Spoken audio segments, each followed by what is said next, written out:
जय गुरु जी, शुक्राना गुरु जी, जय गुरु जी। संगत जी, आज हम गुरु जी की असीम कृपा से श्री शिव महापुराण की विधेश्वर संहिता का 5वां अध्याय सुनेंगे। ओम श्री गणेशाय नमः। ओम श्री गणेशाय नमः।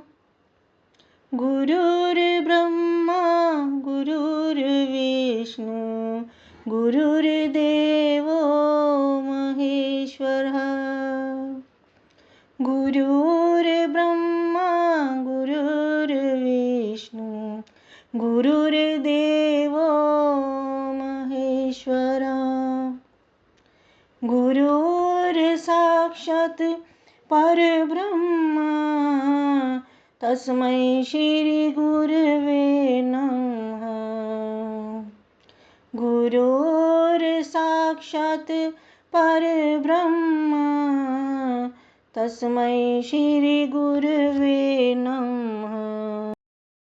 सूत जी बोले, हे शौनक, जो श्रवण, कीर्तन और मनन इन तीनों साधनों के अनुष्ठान में समर्थ ना हो, वह भगवान शंकर के लिंग एवं मूर्ति की स्थापना कर नित्य उसकी पूजा करके संसार सागर से पार हो सकता है। छल ना करते हुए अपनी शक्ति के अनुसार धन राशि ले जाए और उसे शिवलिंग अथवा शिव मूर्ति की सेवा के लिए अर्पित कर दे। साथ ही निरंतर उस लिंग एवं मूर्ति की पूजा भी करे। उसके लिए भक्ति भाव से मंडप, गोपुर, तीर्थ, मठ एवं क्षेत्र की स्थापना करे तथा उत्सव करे और वस्त्र, गंध, पुष्प, धूप, दीप तथा मालपुआ आदि व्यंजनों से युक्त भांति भांति के भक्ष्य भोज्य अन्न नैवेद्य के रूप में समर्पित करे। छत्र, ध्वजा, व्यंजन, चामर तथा अन्य अंगों सहित राजोपचार की भांति सब वस्तुएं भगवान शिव के लिंग एवं मूर्ति पर चढ़ाए। प्रदक्षिणा, नमस्कार तथा यथाशक्ति जप करे। आवाहन से लेकर विसर्जन तक सारा कार्य प्रतिदिन भक्ति भाव से संपन्न करे। इस प्रकार शिवलिंग अथवा शिव मूर्ति में भगवान शंकर की पूजा करने वाला पुरुष श्रवण आदि साधनों का अनुष्ठान ना करे तो भी भगवान शिव की प्रसन्नता से सिद्धि प्राप्त कर लेता है। पहले के बहुत से महात्मा पुरुष लिंग तथा शिव मूर्ति की पूजा करने मात्र से भावबंधन से मुक्त हो चुके हैं। ऋषिगण बोले, मूर्ति में ही सर्वत्र देवताओं की पूजा होती है, परंतु भगवान शिव की पूजा सब जगह मूर्ति में और लिंग में भी क्यों की जाती है। सूत जी बोले, हे मुनीश्वरों, आप लोगों का यह प्रश्न तो बड़ा ही पवित्र और अत्यंत अद्भुत है। इस विषय में महादेव जी ही वक्ता हो सकते हैं। कोई पुरुष कभी और कहीं भी इसका यथार्थ प्रतिपादन नहीं कर सकता। इस विषय में भगवान शिव ने जो कुछ कहा है और उसे मैंने गुरु जी के मुख से जिस प्रकार सुना है उसी तरह क्रमशः वर्णन करूँगा। एकमात्र भगवान शिव ही ब्रह्म रूप होने के कारण निष्कल कहे गए हैं। रूपवान होने के कारण उन्हें सकल भी कहा गया है, इसीलिए वे सकल और निष्कल दोनों हैं। शिव के निष्कल निराकार होने के कारण ही उनकी पूजा का आधारभूत लिंग भी निराकार ही प्राप्त हुआ है। अर्थात शिवलिंग शिव के निराकार स्वरूप का प्रतीक है। इसी तरह शिव के सकल या साकार होने के कारण उनकी पूजा का आधारभूत विग्रह साकार प्राप्त होता है। यथार्थ शिव का साकार विग्रह उनके साकार स्वरूप का प्रतीक है।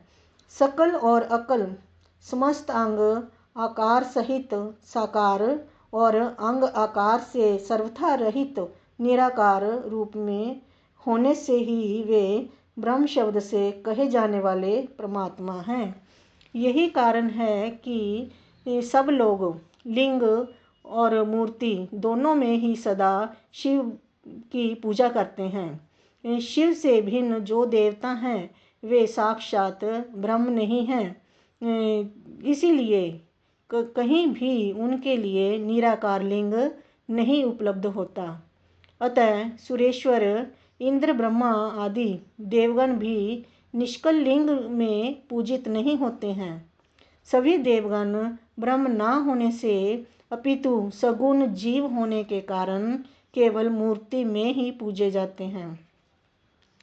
शंकर के अतिरिक्त अन्य देवों का जीवत्व और सदाशिव का ब्रह्मत्व वेदों के सारभूत उपनिषदों से सिद्ध होता है। वहाँ प्रणव ओंकार के तत्व रूप में भगवान शिव का ही प्रतिपादन किया गया है। इसी प्रकार पूर्व में मद्राचल पर्वत पर ज्ञानवान ब्रह्मपुत्र सनत कुमार मुनि ने नंदीकेश्वर से प्रश्न किया था। सनत कुमार बोले, हे भगवान, शिव के अतिरिक्त उनके वश में रहने वाले जो अन्य देवता हैं उन सब की पूजा के लिए सर्वत्र प्राय वेर मूर्ति मात्र ही अधिक संख्या में देखा और सुना जाता है। केवल भगवान शिव की ही पूजा में लिंग और वेर दोनों का उपयोग देखने में आता है। अतः हे कल्याणमय नंदीकेश्वर, इस विषय में जो तत्व की बात हो उसे मुझे इस प्रकार बताइए जिससे अच्छी तरह समझ में आ जाए। नंदीकेश्वर बोले, हे निष्पाप ब्रह्म कुमार, हम जैसे लोगों के द्वारा आपके इस प्रश्न का कोई उत्तर नहीं दिया जा सकता, क्योंकि यह गोपनीय विषय है और लिंग साक्षात ब्रह्म का प्रतीक है। इस विषय में भगवान शिव ने जो कुछ बताया है उसे मैं आप शिव भक्त के समक्ष कहता हूँ।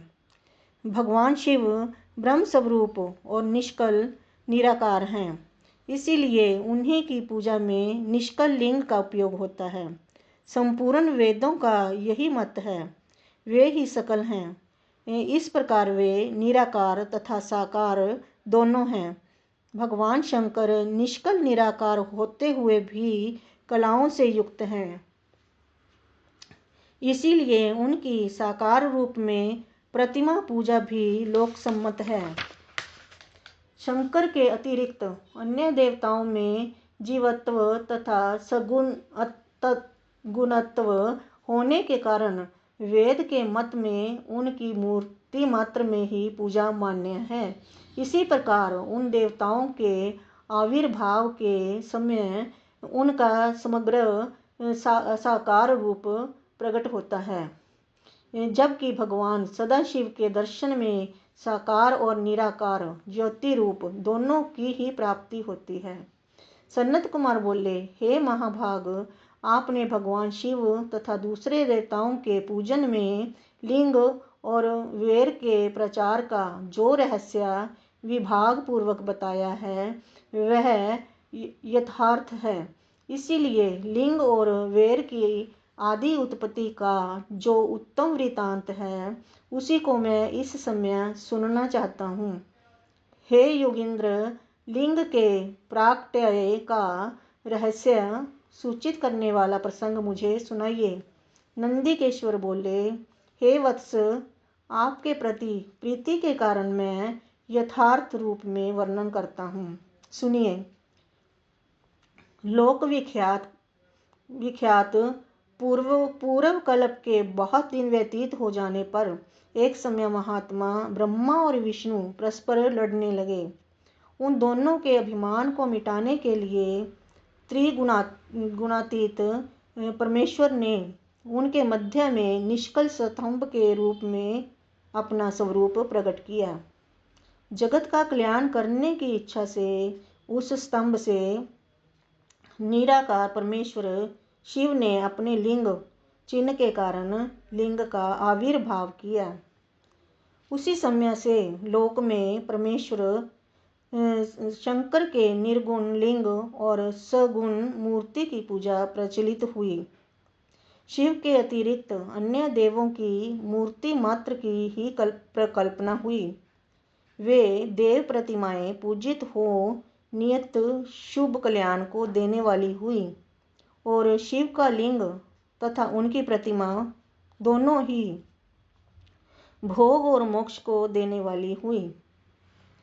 इस प्रकार श्री शिव महापुराण के अंतर्गत प्रथम विधवेश्वर संहिता में शिवलिंग की महिमा का वर्णन नामक 5वां अध्याय पूर्ण हुआ। जय गुरु जी। ओम नमः शिवाय। शिव जी सदा सहाय। ओम नमः शिवाय। गुरु जी सदा सहाय। जय गुरु जी।